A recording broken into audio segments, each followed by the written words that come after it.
প্রিয় দেশবাসী, দেশের শিশু, কিশোর কিশোরী, তরুণ তরুণী, ছাত্রছাত্রী, বয়স্ক বৃদ্ধ, পুরুষ মহিলা সবাইকে আমার সালাম জানাচ্ছি। আসসালামু আলাইকুম। বক্তব্যের শুরুতে আমি গভীর শ্রদ্ধা জানাচ্ছি জুলাই আগস্ট মাসে ফ্যাসিবাদের বিরুদ্ধে ছাত্র শ্রমিক জনতার অভ্যুত্থানে নিহত সকল শহীদের প্রতি। আমি আরও স্মরণ করছি তাদের যারা ফ্যাসিবাদী শক্তির প্রাণঘাতী অস্ত্রের সামনে হিমালয়ের মতো দাঁড়িয়ে অন্যায়ের প্রতিবাদ করে মৃত্যুকে আলিঙ্গন করেছে, আহত হয়েছে, পঙ্গুত্ব বরণ করেছে, হারিয়েছে তাদের চোখের দৃষ্টি। সেই সব বীরদের স্মরণ করছি যারা মিথ্যাচার, লুটপাট, স্বৈরতন্ত্রের বিরুদ্ধে এক দফা দাবি নিয়ে দাঁড়িয়েছিল। কৃতজ্ঞতা চিত্তে স্মরণ করছি আপনাদের ভাই বোনদের, আপনাদের সন্তানদের যারা এই বিপ্লবে অংশগ্রহণ করেছিল। প্রিয় দেশবাসী, আমি আগেও জানিয়েছি, আবারও জানাচ্ছি, গণ অভ্যুত্থানে সকল শহীদের পরিবারকে পুনর্বাসন করা হবে। সকল আহত শিক্ষার্থী, শ্রমিক জনতার চিকিৎসার সম্পূর্ণ ব্যয় সরকার বহন করবে। আহতদের দীর্ঘমেয়াদী এবং ব্যয়বহুল চিকিৎসা এবং শহীদদের পরিবারের দেখাশোনার জন্য স্বাস্থ্য মন্ত্রণালয়ের নেতৃত্বে একটি পূর্ণাঙ্গ তালিকা প্রস্তুত করা হয়েছে। এখন এই নতুন তথ্য পাওয়ার ভিত্তিতে এই তালিকা হালনাগাদ করা হতে থাকবে। গণ অভ্যুত্থানের শহীদদের স্মৃতি ধরে রাখতে সরকার তার যাত্রা লগ্নে জুলাই গণহত্যা স্মৃতি ফাউন্ডেশন নামে একটি ফাউন্ডেশন প্রতিষ্ঠার উদ্যোগ নেয়। এখন সেই ফাউন্ডেশন তৈরি হয়েছে। সকল শহীদ পরিবার এবং আহতদের সর্বোত্তম চিকিৎসা সহ তাদের পরিবারের সম্পূর্ণ দায়িত্ব এই ফাউন্ডেশন গ্রহণ করছে। এই ফাউন্ডেশনে দান করার জন্য দেশের সকল মানুষ এবং বিদেশে অবস্থানরত বাংলাদেশিদের আমরা আহ্বান জানাচ্ছি। গত মাসে কুমিল্লা, নোয়াখালী, সিলেট অঞ্চলে আকস্মিক বন্যা এসব এলাকার মানুষকে হতভম্ব করে দিয়েছে। এখানে বেশিরভাগ এলাকায় কোনো দিন বন্যা হয়নি। তারা বন্যা মোকাবেলা করে অভ্যস্ত নন। দেশপ্রেমিক সশস্ত্র বাহিনী তাৎক্ষণিকভাবে বন্যা আক্রান্ত সবাইকে রক্ষার জন্য এগিয়ে আসে। সেনা, নৌ এবং বিমান বাহিনী পরস্পরের সঙ্গে সমন্বয় করে একযোগে কাজে নেমে পড়ার ফলে মানুষের দুর্ভোগ কম হয়েছে। এর পরপরই এনজিও এবং সাধারণ মানুষ দেশের সকল অঞ্চল থেকে দলে দলে এগিয়ে এসছে। আমি বিশেষ করে দেশপ্রেমিক সেনাবাহিনীকে আবারও ধন্যবাদ জানাচ্ছি। দেশের সকল দুর্যোগকালে তারা সবসময় আন্তরিকভাবে এগিয়ে এসছে। বিশেষ করে বন্যা ও শান্তি শৃঙ্খলা রক্ষার কাজে তাদের সৈনিক এবং অফিসাররা দিনের পর দিন যেভাবে দায়িত্ব পালন করেছে তার কোনো তুলনা হয় না। জনজীবনে স্বস্তি ও আত্মবিশ্বাস প্রতিষ্ঠায় তাদের ভূমিকা অনন্য। বাংলাদেশ সশস্ত্র বাহিনীর সকল সদস্যকে আমি ধন্যবাদ জানাই তাদের সততা, ত্যাগ ও অসীম দেশপ্রেমের জন্য। দেশের স্বাধীনতা সংগ্রাম থেকে শুরু করে বন্যা, খরা, ঝড়, বৃষ্টি, ঘূর্ণিঝড়, সকল প্রাকৃতিক দুর্যোগে আপনারা সকলের শেষ ভরসার স্থান। দেশের প্রতিটি ক্রান্তি লগ্নে আপনারা দেশের মানুষের পাশে থেকেছেন। দেশের স্বাধীনতার পক্ষে, সার্বভৌমত্বের পক্ষে অবস্থান নিয়েছেন। দেশ গঠনে আপনারা সবার আগে এগিয়ে এসছেন। বিগত জুলাই হতে শুরু হওয়া গণ অভ্যুত্থান, বন্যা, নিরাপত্তা প্রদান, অস্ত্র উদ্ধার সহ সকল কার্যক্রমে আপনারা সফলভাবে দিনরাত কাজ করে যাচ্ছেন। সরকার ও জনগণের পক্ষ থেকে আমি আপনাদের প্রতি কৃতজ্ঞতা জানাচ্ছি। বন্যা আমাদের জনজীবনে আরেকটি দিক উন্মোচন করল। দেশের সকল জায়গায় মানুষের সক্রিয় সহানুভূতির জোয়ার উঠেছিল অবিশ্বাস্য মাত্রায়। ব্যবসায়ী, অর্থবান ব্যক্তিরা যেমন তাদের অর্থ নিয়ে স্বতঃস্ফূর্তভাবে এগিয়ে এসেছিল, তেমনি দেশের বিভিন্ন প্রান্তের সাধারণ মানুষ, স্কুল, কলেজ, বিশ্ববিদ্যালয়ের ছেলেমেয়েরা জোয়ারের ঢলের মতো যার যার সামর্থ্য নিয়ে এগিয়ে এসছে।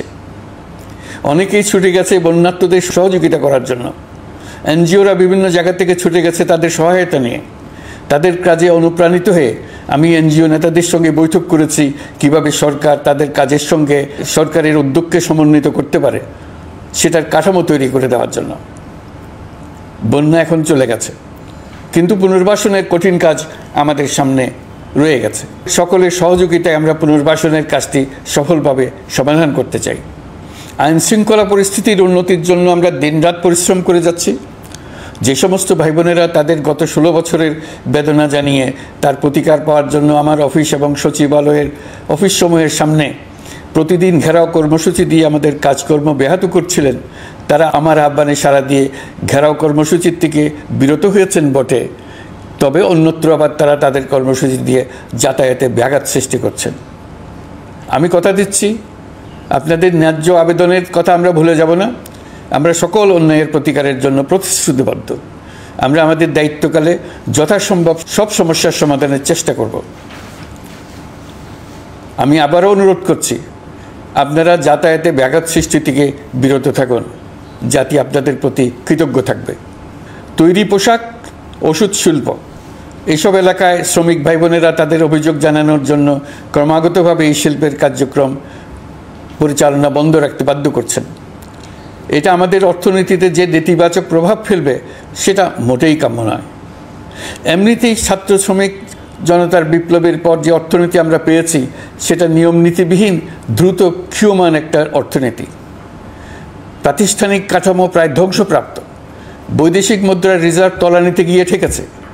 আমরা এই অর্থনীতিতে প্রাণ সঞ্চারের চেষ্টা করছি, আমাদের উদ্যোগে সাড়াও পাচ্ছি। ঠিক এই সময়ে আমাদের শিল্প কারখানাগুলো বন্ধ হয়ে যাক, অকার্যকর হয়ে যাক, এটা আমাদের অর্থনীতিতে বিরাট আঘাত পড়বে। সেটা কিছুতেই আমাদের কাম্য হতে পারে না। শ্রমিক ভাই বোনদের অনেক দুঃখ আছে, কিন্তু সেই দুঃখ প্রকাশ করতে গিয়ে আপনাদের মূল জীবিকা বন্ধ হওয়ার উপক্রম হলে সেটা ঠিক হবে না। দেশের অর্থনীতি ধ্বংসপ্রাপ্ত হলে সেটা ঠিক হবে না। শ্রমিক মালিক উভয়ের পক্ষে আলোচনা করে এইসব সমস্যার সমাধান আমরা অবশ্যই বের করব। আপনারা কারখানা খোলা রাখুন, অর্থনীতির চাকা সচল রাখুন, দেশের অর্থনীতিকে সোজা হয়ে দাঁড়াতে দিন। আমরা আপনাদের সমস্যার স্থায়ী সমাধান বের করার জন্য সর্বশক্তি প্রয়োগ করব। মালিক পক্ষের কাছে আমাদের আবেদন, আপনারা শ্রমিকদের সঙ্গে বোঝাপড়া করুন, কারখানা সচল রাখুন, অর্থনীতির দুর্বল স্বাস্থ্যকে সবল করে তুলুন। ওষুধ শিল্প এবং তৈরি পোশাক শিল্প দেশের গৌরব। এর মাধ্যমে আমাদের শ্রমিক ভাই বোনেরা তাদের কর্মকুশলতা বিশ্বকে মুগ্ধ করেছে। এর সাফল্য এখন থমকে আছে। আমরা এই দুই শিল্পকে তাদের সম্ভাব্য শীর্ষে নিয়ে যেতে চাই। দুর্বল করার তো প্রশ্নই ওঠে না। এই দুই শিল্পের কোথায় কোথায় বাধা আছে, সমস্যা আছে, সেগুলো চিহ্নিত করে তাকে বাধামুক্ত করতে চাই। আমরা বিদেশি ক্রেতাদের একত্রিত করে তাদের সহযোগিতা চাইব, যেন বাংলাদেশের এই শিল্প দুটি বিশ্বের অন্যান্য দেশের চাইতে বেশি আস্থাযোগ্য হয়ে গড়ে উঠতে পারে। সব কিছুই সম্ভব যদি আমরা শ্রমিক মালিক সম্পর্কটা একটা নির্ভরযোগ্য, আনন্দদায়ক করে গড়ে তুলতে পারি। আমাদের সরকারের প্রথম মাস কাটল, দ্বিতীয় মাস থেকে আমরা নতুন বাংলাদেশ গড়ার ভিত্তি হিসেবে নতুন শ্রমিক মালিক সম্পর্কের সূচনা করতে চাই। এটা দেশের সবার কাম্য। দেশের নতুন প্রজন্ম নির্ভয়ে যেন তাদের ভবিষ্যৎ নিয়ে এগিয়ে যেতে পারে, আমরা সেই লক্ষ্যে কাজ করছি। আমাদের দায়িত্ব অনেক। ন্যায়ভিত্তিক একটা সমাজ গড়ে তোলার জন্য একসাথে অনেকগুলো কাজ আমাদের হাত দিতে হবে। 1 জুলাই থেকে 5 আগস্ট পর্যন্ত ছাত্র জনতার গণ আন্দোলনকে দমন করতে যেসব ফৌজদারি মামলা দায়ের করা হয়েছিল, এর মধ্যে হত্যা মামলা ছাড়া বাকি প্রায় সকল মামলা প্রত্যাহার করা হয়েছে। এইসব মামলায় গ্রেফতারকৃত সকলে মুক্তি পেয়েছে। দায়িত্ব গ্রহণের শুরুতেই অন্তর্বর্তীকালীন সরকার বিচার বিভাগের বড় সংস্কারের কাজে হাত দিয়েছে। যোগ্যতম ব্যক্তিকে প্রধান বিচারপতি নিয়োগ দেওয়াতে মানুষের মনে নতুন আশার সঞ্চার হয়েছে। আপিল বিভাগের বিচারপতি নিয়োগ, অ্যাটর্নি জেনারেল নিয়োগ এবং অন্যান্য নিয়োগগুলি অতি গুরুত্বপূর্ণ নিয়োগ, যেগুলো সবকটাই সম্পন্ন হয়েছে। সন্ত্রাস দমন আইন ও ডিজিটাল সাইবার নিরাপত্তা আইনে দায়েরকৃত মিথ্যা হয়রানিমূলক মামলাগুলো প্রত্যাহার করা হচ্ছে। সাইবার নিরাপত্তা আইন সহ বাংলাদেশে বিদ্যমান সকল কালো আইনের তালিকা করা হয়েছে। অতি সত্বর এই সকল কালো আইন বাতিল ও প্রযোজ্য ক্ষেত্রে সংশোধন করা হবে। সাংবাদিক সাগর রনি হত্যাকাণ্ড সহ বহুল আলোচিত 5টি হত্যাকাণ্ডের তদন্ত ও বিচার অগ্রাধিকার ভিত্তিতে ও দ্রুততম সময়ে নিষ্পত্তির জন্য সহায়তা প্রদান করা হচ্ছে। সম্প্রতি আমরা বলপূর্বক গুম থেকে সকল ব্যক্তির সুরক্ষার জন্য আন্তর্জাতিক কনভেনশনের সনদে স্বাক্ষর করেছি। ফলে স্বৈরাচার দ্বারা প্রতিষ্ঠিত গুম সংস্কৃতির সমাপ্তি ঘটানোর জন্য আন্তর্জাতিকভাবে আমরা প্রতিজ্ঞাবদ্ধ হলাম। এছাড়া আমরা ফ্যাসিবাদ শাসনের 15 বছরে গুমের প্রতিটি ঘটনা তদন্ত করার জন্য পৃথক একটা কমিশন গঠন করছি। যেসব পরিবার তাদের নিখোঁজ পিতা, স্বামী, পুত্র এবং ভাইদের পাওয়ার জন্য বছরের পর বছর যন্ত্রণার সাথে অপেক্ষা করছেন, আমরা আপনাদের বেদনায় সমব্যথী। আয়নাঘরগুলো বন্ধ করে দেওয়া হয়েছে এবং সেই সাথে বের হয়ে আসছে ফ্যাসিস্ট হাসিনা সরকারের গুমের শিকার ভাই বোনদের কষ্ট ও যন্ত্রণা গাথা। আমাদের তরুণ প্রজন্মের ভবিষ্যৎ যেন উজ্জ্বল হয়, সেটা নিশ্চিত করতে শিক্ষা ব্যবস্থার দিকে আমাদের পূর্ণ নজর রয়েছে। ইতিমধ্যে প্রথম শ্রেণী থেকে দ্বাদশ শ্রেণী পর্যন্ত বর্তমানের ত্রুটিপূর্ণ শিক্ষাক্রম পরিবর্তন করা হয়েছে। বই সংশোধন ও পরিমার্জনের কাজ শেষ পর্যায়ে আছে। এই সংস্কারের কাজ অব্যাহত থাকবে। বিশ্ববিদ্যালয়সমূহের উচ্চ প্রশাসনিক পদগুলো পূরণ করে শিক্ষা কার্যক্রম স্বাভাবিক করার কাজ দ্রুত গতিতে এগিয়ে চলেছে। বেসরকারি শিক্ষা প্রতিষ্ঠানগুলোর পরিচালনা বোর্ডে দখলদারিত্বের রাজনীতি বন্ধ করার ব্যবস্থাও নেওয়া হয়েছে। আপনারা নিশ্চয় লক্ষ্য করেছেন, আমাদের প্রথম মাসে দেশের প্রায় সকল বিশ্ববিদ্যালয়ের উপাচার্য এবং উপাচার্য মহোদয়গণ পদত্যাগ করেছেন। উচ্চশিক্ষার ক্ষেত্রে এটা বিরাট শূন্যতার সৃষ্টি করেছে। প্রথম মাসে আমরা ক্রমাগতভাবে প্রতিটি বিশ্ববিদ্যালয়ে সবার কাছে গ্রহণযোগ্য এমন উপাচার্য এবং উপাচার্য নিয়োগ দেওয়ার কাজ শুরু করেছে। এর ফলে সকল সরকারি এবং বেসরকারি বিশ্ববিদ্যালয়গুলোতে নতুন উদ্যমে কাজ শুরু করার পরিবেশ সৃষ্টি হয়েছে। সংবাদ মাধ্যম ও মত প্রকাশের পূর্ণ স্বাধীনতা ইতিমধ্যে নিশ্চিত করা হয়েছে। আমরা সবাইকে বলে দিয়েছি, আপনারা মন খুলে আমাদের সমালোচনা করুন, আমরা সবার মতামতের প্রতি শ্রদ্ধাশীল। মিডিয়া যাতে কোনো রকম বাধা বিপত্তি ছাড়া নির্বিঘ্নে তাদের কাজ করতে পারে, সেজন্য একটা মিডিয়া কমিশন গঠন করা সরকারের সক্রিয় বিবেচনাধীন।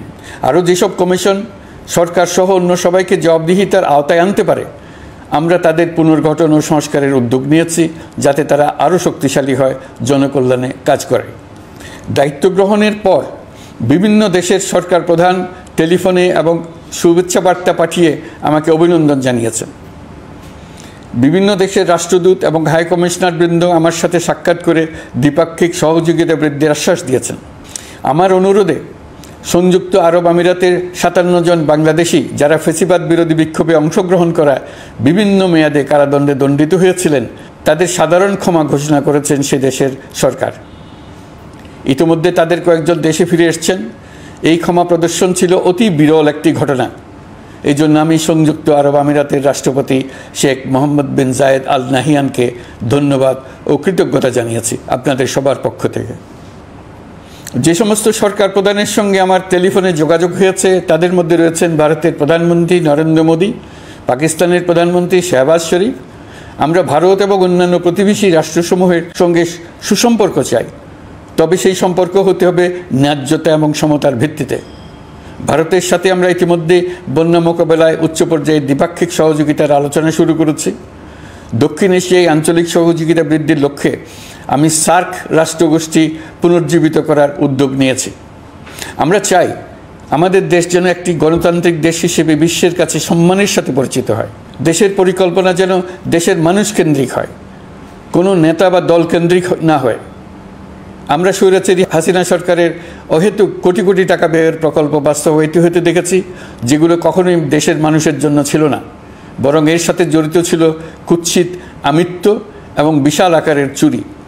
চলমান এবং প্রস্তাবিত সকল উন্নয়ন প্রকল্পগুলোর যাচাই বাছাই করার কাজ ইতিমধ্যে আমরা শুরু করেছি। প্রকল্প বাস্তবায়নের পর্যায় বিবেচনা করে বাকি কাজে ব্যয়ের সাশ্রয় এমনকি প্রয়োজন মতে তা বাতিল করার কথা বিবেচনা করা হবে। দেশের মানুষকে আর ফাঁকি দেওয়া চলবে না। কর্মসংস্থান তৈরি করবে এমন প্রকল্পগুলোকে আমরা অগ্রাধিকার দেব।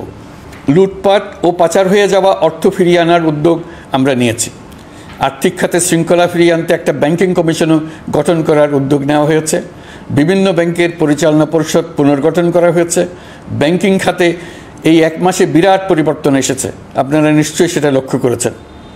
আমরা এই খাতে নিয়মনীতি প্রতিষ্ঠা করতে পেরেছি।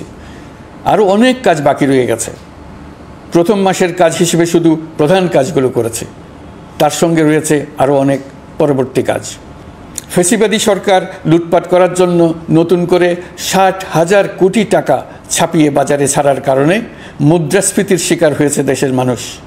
এই অতুলনীয় মুদ্রাস্ফীতি নিয়ন্ত্রণ অন্তর্বর্তী সরকারের অন্যতম প্রধান লক্ষ্য।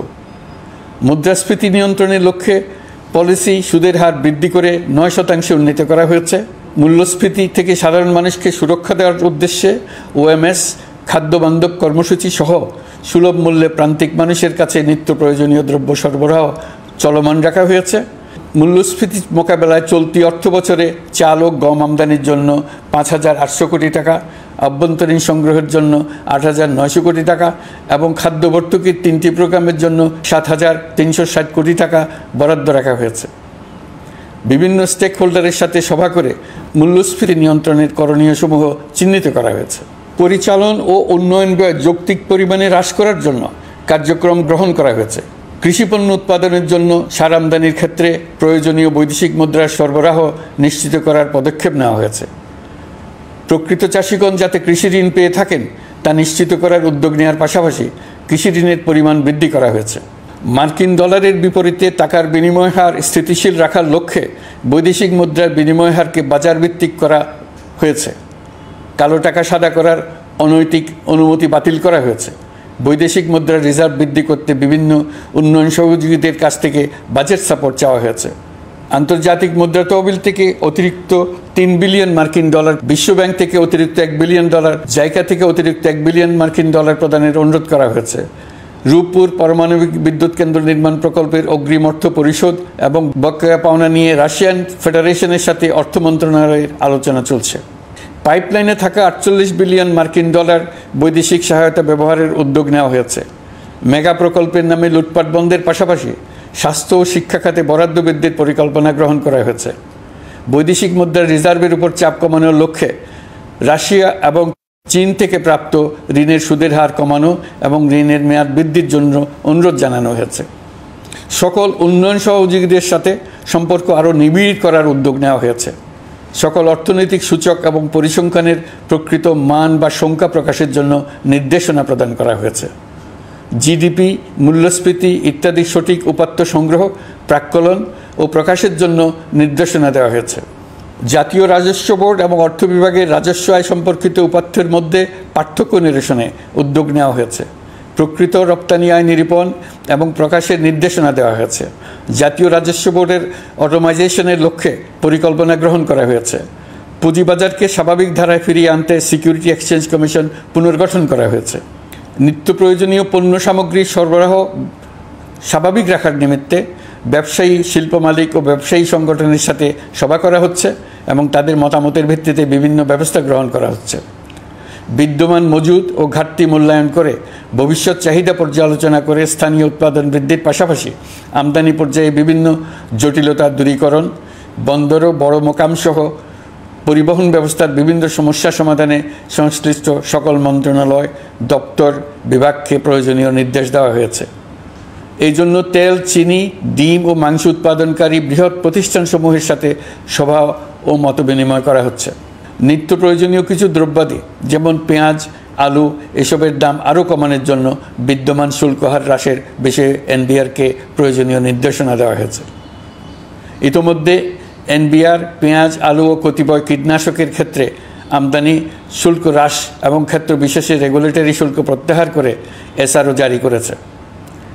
নিম্ন আয়ের 1 কোটি পরিবারকে টিসিবির মাধ্যমে হ্রাসকৃত মূল্যে কিছু পণ্য যেমন পরিবার প্রতি চাল মাসে 5 কেজি, সয়াবিন তেল মাসে 2 কেজি, মসুর ডাল মাসে 2 কেজি দেওয়া হচ্ছে। এটি সামনের দিনগুলোতে অব্যাহত রাখা হবে।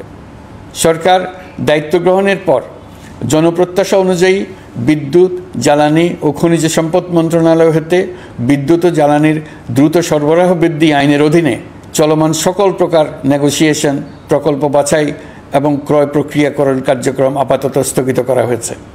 গত 1.5 দশকে এই আইন ব্যবহার করে লক্ষ কোটি টাকা লুটপাট হয়েছে।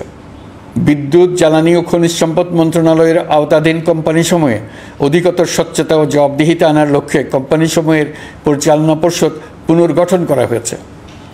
প্রকৌশল, ভূতত্ত্ব এবং খনিজ হিসাব বিষয়ে অধ্যয়ন করেছে এমন ছাত্র প্রতিনিধি অন্তর্ভুক্ত করার জন্য উদ্যোগ গ্রহণ করা হয়েছে।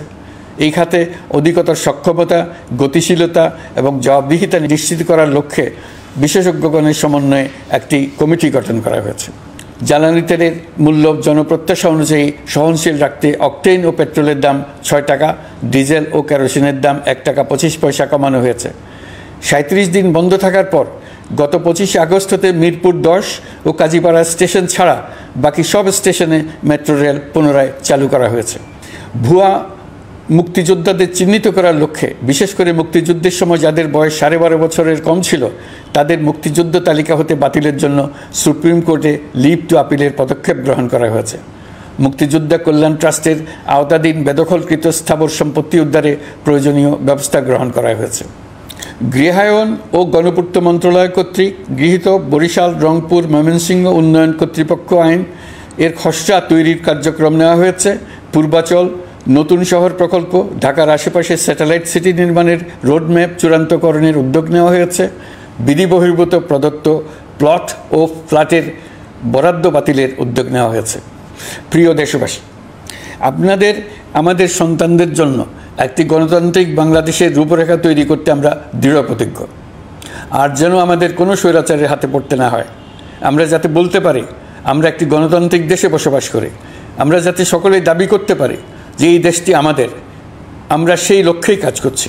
কেউ আইন নিজের হাতে তুলে নেবেন না। আইন নিজের হাতে তুলে নিয়ে কেউ সমাজে বিশৃঙ্খল পরিবেশ সৃষ্টি করলে আমরা তাকে অবশ্যই শাস্তির আওতায় নিয়ে আসব। আমরা একটি সাম্প্রদায়িক সম্প্রীতির দেশ। ধর্মীয় সম্প্রীতি বিনষ্ট হয় এমন কোনো কাজ কেউ কোনোভাবেই করবেন না। অতীতে শুধুমাত্র আওয়ামী মতাদর্শী না হওয়ার কারণে 18তম থেকে 42তম BCS পর্যন্ত BPSC কর্তৃক সুপারিশকৃত অনেক প্রার্থী নিয়োগ বঞ্চিত হয়েছেন। 8ই আগস্ট পরবর্তী সময়ে এর মধ্যে এদের 259 জনকে নিয়োগ দেওয়া হয়েছে। মাঠ প্রশাসনকে জনবান্ধব এবং দুর্নীতিমুক্ত জবাবদিহিমূলকভাবে গড়ে তোলার জন্য সব ধরনের উদ্যোগ নেওয়া হয়েছে। সরকারি কর্মচারীদের বাধ্যতামূলকভাবে সম্পদ বিবরণী দাখিলের নির্দেশ দেওয়া হয়েছে এবং এটা প্রতি বছর তাদেরকে করতে হবে। ধ্বংস হয়ে পড়া একটা জনপ্রশাসনকে নিয়ে যাত্রা শুরু করেছি। মন্ত্রণালয়গুলোর উচ্চতম পদে যারা নিয়োজিত ছিলেন তারা অনেকে দায়িত্ব ছেড়ে চলে গেছেন, কিংবা পদে থাকলেও সহকর্মীদের চাপের মুখে কাজ করতে পারছিলেন না, বাধ্য হয়ে পদত্যাগ করেছেন। আর যারা 16 বছরের স্বৈরাচারী শাসনের আমলে পদত্যাগে বাধ্য হয়েছিলেন কিংবা দায়িত্ববিহীন অবস্থায় একই পদে থেকে বাধ্য হয়েছেন, তাদের সবার কথা বিবেচনা নিয়ে জনপ্রশাসনকে নতুন করে দাঁড় করানোই ছিল আমাদের প্রথম মাসে কঠিনতম সময়। আবার সকল সমস্যার সমাধান করে একটি নতুন জনপ্রশাসন কাঠামো দাঁড় করাতে পেরেছি, এটাই আমাদের প্রথম মাসের সবচাইতে বড় অর্জন। আমার বিশ্বাস এই জনপ্রশাসন জনগণের ইচ্ছা পূরণে সর্বোচ্চ অবদান রাখতে পারবে। অতি স্বল্প জনবল নিয়ে দাপ্তরিক কার্যক্রম শুরু করা হলেও প্রথম দিকে বিভিন্ন মন্ত্রণালয় ও বিভাগ থেকে পাঠানো বিবিধ প্রস্তাব দ্রুত গতিতে এবং আইনগত সমস্ত বাধ্যবাধকতা মেনে সিদ্ধান্ত নেওয়া হয়েছে। গত 1 মাসে বিভিন্ন মন্ত্রণালয় ও বিভাগ 198টি অতি গুরুত্বপূর্ণ বিষয়ে সিদ্ধান্ত নিয়েছে। জনপ্রশাসনের 135 জন অতিরিক্ত সচিব, 227 জন যুগ্ম সচিব এবং 120 জন উপসচিবকে পদোন্নতি প্রদান করা হয়েছে। 59টি জেলার জেলা প্রশাসককে প্রত্যাহার করা হয়েছে এবং নতুন 59 জন জেলা প্রশাসককে নিয়োগ দেওয়া হয়েছে। 67 জন কর্মকর্তার চুক্তিভিত্তিক নিয়োগ বাতিল করা হয়েছে। 10 জন যুগ্ম সচিব, 8 জন অতিরিক্ত সচিব, 6 জন সচিবকে ওএসডি করা হয়েছে। বাংলাদেশ পুলিশের 80 জন ডিআইজি, 30 জন পুলিশ সুপার সহ 110 জনকে পদোন্নতি প্রদান করা হয়েছে। 1 জন ডিআইজি, 1 জন এডিশনাল ডিআইজি, 4 জন পুলিশ সুপারকে চাকরিতে পুনর্বহাল করা হয়েছে। আইজিপি সহ 10 জন অতিরিক্ত আইজি, 88 জন ডিআইজি, 21 জন এডিশনাল ডিআইজি, 177 জন পুলিশ সুপার সহ মোট 297 জন কর্মকর্তাকে বদলি করা হয়েছে। ছাত্র শ্রমিক জনতার বিপ্লবের মূল লক্ষ্য ছিল গণভবন। এটা ছিল স্বৈরাচারের কেন্দ্রবিন্দু। এই সরকার বিপ্লবের প্রতি সম্মান দেখিয়ে গণভবনকে বিপ্লবের জাদুঘর হিসেবে ঘোষণা দিয়েছে। ছাত্র জনতার ক্ষোভকে স্থায়ীভাবে তুলে ধরার জন্য গণভবনের আর কোনো সংস্কার করা হবে না। ছাত্র জনতার ক্ষোভের মুখে তা যে অবস্থায় দাঁড়িয়েছিল সেই অবস্থায় তাকে রাখা হবে।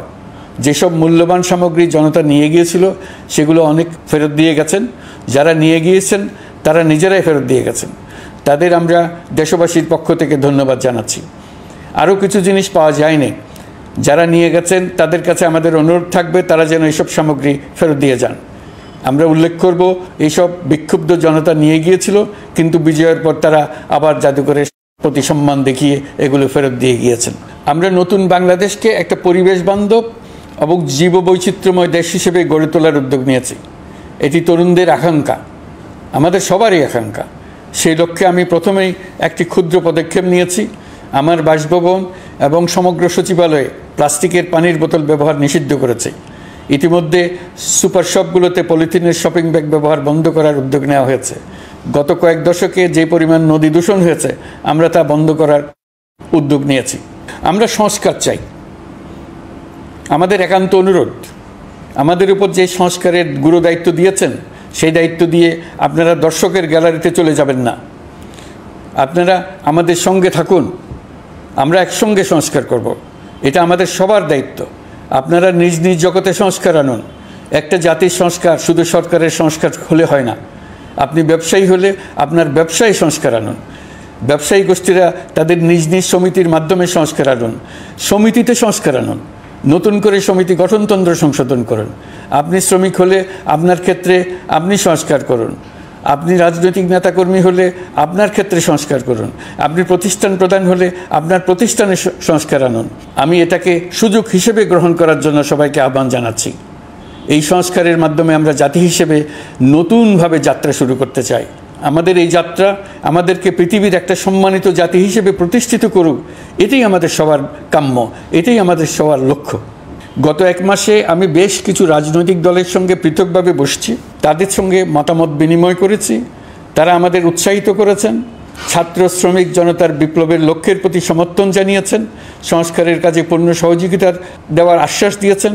আমি দেশের বিশিষ্ট সম্পাদক বৃন্দের সঙ্গে মত বিনিময় করেছি, তারাও সংস্কারের কাজে পূর্ণ সহযোগিতা দেওয়ার আশ্বাস দিয়েছেন। তারা বিভিন্ন বিষয়ে মূল্যবান পরামর্শ দিয়েছেন। সবার পরামর্শ নিয়ে এখন আমাদের অগ্রসর হওয়ার পালা। আমি বিশিষ্ট ব্যবসায়ীদের সঙ্গে বৈঠক করেছি, তাদের কাছে আমাদের সরকারের লক্ষ্যগুলো ব্যাখ্যা করেছি, তারাও আমাদের লক্ষ্যের সঙ্গে একমত প্রকাশ করেছেন। আপনারা জানেন, ছাত্র শ্রমিক জনতার ঐতিহাসিক জুলাই গণ অভ্যুত্থানের মুখে এবং হাজারো মানুষের আত্মদানের বিনিময়ে বাংলাদেশে ফ্যাসিস্ট সরকারের পতন হয়েছে। এই গণ অভ্যুত্থানের বার্তা ও আকাঙ্ক্ষা বাস্তবায়নের জন্য একটি অভূতপূর্ব সময় ও সুযোগ আমরা এর মধ্য দিয়ে অর্জন করেছি। এর বাস্তবায়ন তথা বাংলাদেশের ফ্যাসিজম বা স্বৈরতান্ত্রিক শাসন পুনরাবৃত্তির আশঙ্কা রোধ এবং জনমালিকানা ভিত্তিক কল্যাণমুখী জনস্বার্থে নিবেদিত একটি রাষ্ট্র ব্যবস্থা প্রবর্তনের লক্ষ্যে কিছু জাতীয় ভিত্তিক সংস্কার সম্পন্ন করা জরুরি হয়ে পড়েছে। উক্ত সংস্কার ভাবনার অন্যতম কেন্দ্রবিন্দু হচ্ছে সুষ্ঠু নির্বাচন ব্যবস্থা, সুশাসন প্রতিষ্ঠা করা। আমরা যেহেতু জনগণের ভোটাধিকার ও জনগণের মালিকানায় বিশ্বাস করি, সেহেতু নির্বাচন ব্যবস্থার উন্নয়নে আমাদের সংস্কার ভাবনায় গুরুত্ব পেয়েছে অধিক। আমরা মনে করি নির্বাচনের নামে সংখ্যাগরিষ্ঠতার একাধিপত্য ও দুঃশাসন মানুষের উপর চাপিয়ে দেওয়া বা এর মাধ্যমে এক ব্যক্তি বা এক পরিবার বা কোনো গোষ্ঠীর কাছে সকল ক্ষমতা কক্ষীগত করে রাখার কোনো ক্রমেই গ্রহণযোগ্য নয়। এসব আশঙ্কা রোধ করার জন্য নির্বাচনের সাথে সম্পর্কিত নির্বাচন কমিশন সহ অন্যান্য প্রতিষ্ঠানগুলোর সংস্কারের কথা আমরা ভাবছি। নির্বাচন ব্যবস্থার সাথে সম্পর্কিত প্রতিষ্ঠান হিসেবে পুলিশ প্রশাসন, জনপ্রশাসন, বিচার প্রশাসন, দুর্নীতি দমন কমিশন এই 4টি প্রতিষ্ঠানের সংস্কার করা সুষ্ঠু ও অবাধ নির্বাচনের জন্য অপরিহার্য। এসব প্রতিষ্ঠানের সংস্কার জনমালিকানা ভিত্তিক, জবাবদিহিমূলক এবং কল্যাণমূলক রাষ্ট্র ব্যবস্থা প্রতিষ্ঠায় অবদান রাখবে বলে আমি বিশ্বাস করি। এর পাশাপাশি সমাজের সকল স্তরের মানুষের প্রতিনিধিত্ব ও স্বার্থ নিশ্চিত করার জন্য এবং জুলাই গণ অভ্যুত্থানের বার্তাকে প্রতিফলিত করার জন্য সাংবিধানিক সংস্কারের প্রয়োজন আমরা অনুভব করছি। এসব বিষয়ে সংস্কার করার প্রাথমিক পদক্ষেপ হিসেবে আমরা প্রাথমিকভাবে 6টি কমিশন গঠন করার সিদ্ধান্ত নিয়েছি। এসব কমিশনের কাজ পরিচালনার জন্য বিষয়ভিত্তিক অভিজ্ঞতা বিবেচনা করে 6 জন বিশিষ্ট নাগরিকের নেতৃত্বে এই কমিশনগুলো পরিচালনা করার দায়িত্ব দিয়েছি। এরপর আরও বিভিন্ন বিষয়ে কমিশন গঠন করার প্রক্রিয়া আমরা অব্যাহত রাখব। নির্বাচন ব্যবস্থা সংস্কার কমিশনের প্রধান হিসেবে দায়িত্ব পালন করবেন ডক্টর বদিউল আলম মজুমদার। পুলিশ প্রশাসন সংস্কার কমিশনের প্রধান হিসেবে কাজ করবেন জনাব সরফরাজ চৌধুরী। বিচার বিভাগ সংস্কার কমিশনের প্রধান হিসেবে দায়িত্ব পালন করবেন বিচারপতি শাহ আবু নাঈম মুমিনুর রহমান। দুর্নীতি দমন সংস্কার কমিশনের প্রধান হিসেবে দায়িত্ব পালন করবেন ডক্টর ইফতেখারুজ্জামান। জনপ্রশাসন সংস্কার কমিশনের প্রধান হিসেবে দায়িত্ব পালন করবেন জনাব আব্দুল মুহিত চৌধুরী। সংবিধান সংস্কার কমিশনের প্রধান হিসেবে দায়িত্ব পালন করবেন ডক্টর স্বাধীন মালিক। এসব কমিশনের অন্য সদস্যদের নাম কমিশন প্রধানদের সাথে আলোচনা করে ঠিক করা হবে। কমিশনগুলোর আলোচনা ও পরামর্শ সভায় উপদেষ্টা পরিষদের সদস্য, ছাত্র, শ্রমিক জনতা আন্দোলনের প্রতিনিধি, নাগরিক সমাজ ও রাজনৈতিক দলের প্রতিনিধিরা উপস্থিত থাকবেন। পূর্ণাঙ্গভাবে গঠিত হওয়ার পর কমিশন আনুষ্ঠানিকভাবে তাদের কাজ আগামী 1 অক্টোবর থেকে শুরু করতে পারবে বলে আমি আশা করছি এবং এটি পরবর্তী 3 মাসের মধ্যে সম্পন্ন হবে বলে আমরা ধারণা করছি। কমিশনের রিপোর্টের ভিত্তিতে সরকার পরবর্তী পর্যায়ে প্রধান রাজনৈতিক দলগুলোর সাথে পরামর্শ সভার আয়োজন করবে। চূড়ান্ত পর্যায়ে ছাত্র সমাজ, নাগরিক সমাজ, রাজনৈতিক দলের প্রতিনিধি, সরকারের প্রতিনিধি নিয়ে ব্যাপক ভিত্তিক 3 থেকে 7 দিন ব্যাপী একটি পরামর্শ সভার ভিত্তিতে সংস্কার ভাবনার রূপরেখা চূড়ান্ত করা হবে। এতে এই রূপরেখা কীভাবে বাস্তবায়ন হবে তার একটি ধারণাও দেওয়া হবে। এই আয়োজন জুলাই গণ অভ্যুত্থানের বার্তা বাস্তবায়ন ও রাষ্ট্র পুনর্নির্মাণ তাগিদের ঐক্যবন্ধনে গোটা জাতিকে শক্তিশালী ও আশাবাদী করে তুলবে বলে আমাদের বিশ্বাস। প্রিয় দেশবাসী, আমাদের সামনে অনেক কাজ, সবাই মিলে একই লক্ষ্যে আমরা অগ্রসর হতে চাই। আমাদের মধ্যে, বিশেষ করে আমাদের নতুন প্রজন্মের মধ্যে যে সুপ্ত প্রতিভা লুকিয়ে আছে সেটা যেন বিনা বাধায় রাষ্ট্রের এবং সমাজের সহযোগিতায় প্রকাশ করতে পারি, সেই সুযোগের কাঠামো তৈরি করতে চাই। সকলে মিলে আমাদের পরিবারের প্রতিটি সদস্যকে, সে ঝাড়ুদার হোক, ছাত্র হোক, শিক্ষক হোক, যে কোনো ধর্মের হোক, সবার সমান অধিকার নিশ্চিত করতে চাই। এই হলো আমাদের সংস্কারের মূল লক্ষ্য। আসুন ছাত্র শ্রমিক জনতার এই বিপ্লবের লক্ষ্যকে আমরা দ্রুত বাস্তবায়ন করি। আমাদের প্রথম মাসে আমরা যেই গতিতে, যে উদ্যম নিয়ে কাজ এগিয়ে নিয়ে যাওয়ার কথা চিন্তা করেছিলাম সেটা হয়তো করতে পারিনি বাস্তব অবস্থার পরিপ্রেক্ষিতে। দেশের আইনশৃঙ্খলা পরিস্থিতি স্বাভাবিক রাখা গেলে আশা করি আমরা আমাদের গতি অনেক বাড়াতে পারব। এই জন্য দেশের সকল মানুষের কাছে, শিক্ষক, ছাত্রছাত্রী, কৃষক, শ্রমিক, পেশাজীবী, বড় ব্যবসায়ী, ক্ষুদ্র ব্যবসায়ী, দিনমজুর, গৃহিণী, সকলের সহযোগিতা চেয়েছি। আমাদের কাজ বড় কঠিন, কিন্তু জাতি হিসেবে এবার ব্যর্থ হওয়ার কোনো অবকাশ আমাদের নেই। আমাদেরকে সফল হতেই হবে। এই সাফল্য আপনাদের কারণেই আসবে, আপনার সহযোগিতার কারণেই আসবে। আমাদের কাজ হবে আপনার আমার স্বপ্নকে বাস্তবে রূপায়িত করা। এখন আমরা আমাদের 2য় মাস শুরু করছি। আমাদের 2য় মাসে যেন আপনাদের মনে দৃঢ় আস্থা সৃষ্টি করতে পারি, সেই চেষ্টা করে যাব। ধৈর্য ধরুন, এই কথাটি আমি মোটেই আপনাদের বলবো না। আমরা সবাই অধৈর্য হয়ে পড়েছি। এত সব কাজ কখন যে শেষ হবে এটা চিন্তা করে আমরা অধৈর্য হব, কেন হব না? কিন্তু সঠিকভাবে কাজ করব, কাজে কোনো অধৈর্যের চিহ্ন রাখব না। প্রিয় দেশবাসী, দেশের শিশু, কিশোর কিশোরী, তরুণ তরুণী, ছাত্রছাত্রী, বয়স্ক, বৃদ্ধ, পুরুষ, মহিলা, সবাইকে আবারও আমার সালাম জানাচ্ছি। আসসালামু আলাইকুম। আপনাদের সবাইকে ধন্যবাদ জানাচ্ছি। মহান আল্লাহ আমাদের সকলের সহায় হন।